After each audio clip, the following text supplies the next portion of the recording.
Hey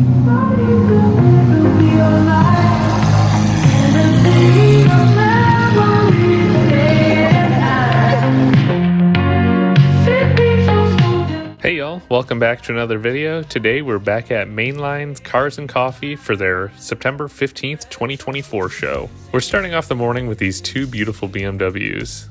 On the left, we've got an Alpine White E92 M3, and on the right, we've got a M5 Competition. This one's an F90 generation, and check out this color. This is called Purple Silk. Here's a car I've always wanted to drive, the Lotus Elise. These were powered by Toyota 4-cylinder engines. This one was naturally aspirated, but they could come in supercharged configuration. This is a 1987 or 88 BMW 535IS. In the 5 Series lineup, it sat just below the BMW M5 in terms of performance. Based on the gills on the side of these Corvette fenders, I believe this is a 1971. Had some great patina on it, and really just caught my eye.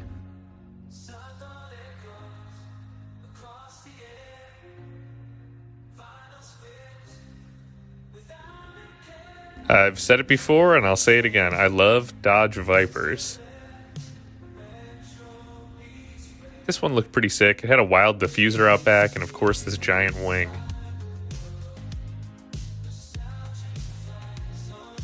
Now this is a Ferrari 512 TR, and you might think it looks very similar to a Testarossa. It even says Testarossa on it, but the 512 TR was really just an updated version of the Testarossa.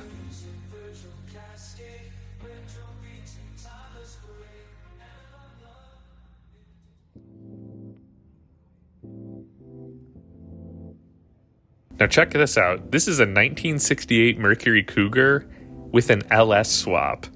This is a pretty cool build.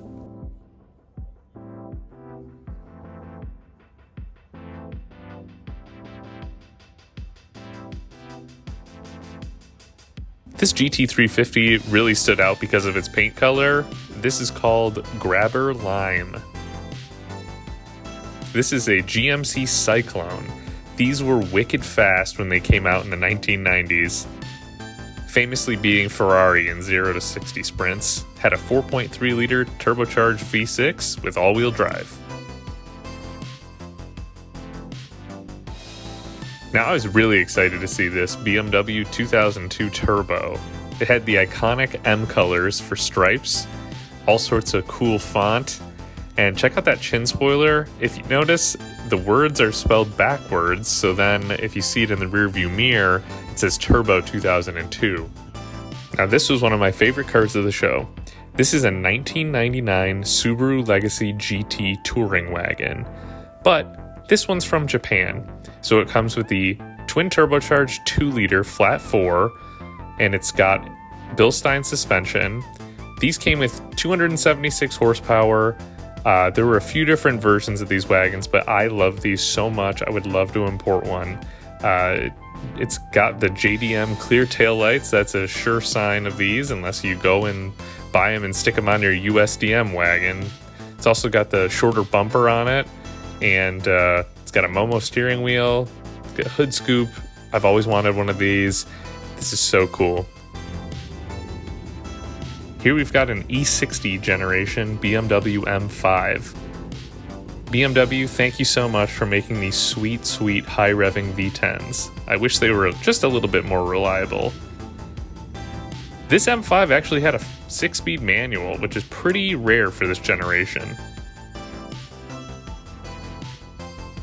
Here we go. Subaru Baja Turbo.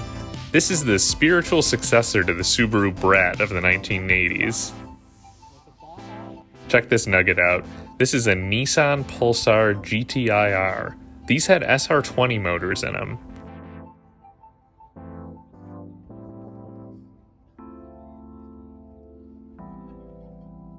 I love those integrated fog lights. Check this out. Datsun 510 with a wide body kit. I talked to the owner, and this has got a 2.4 liter Nissan truck engine. It's the predecessor motor to the KA24. There were lots of good colors at this show. This Cadillac CT4V Blackwing caught my eye.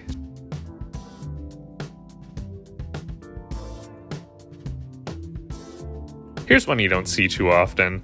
This is a Ford Mustang Boss 302 Laguna Seca.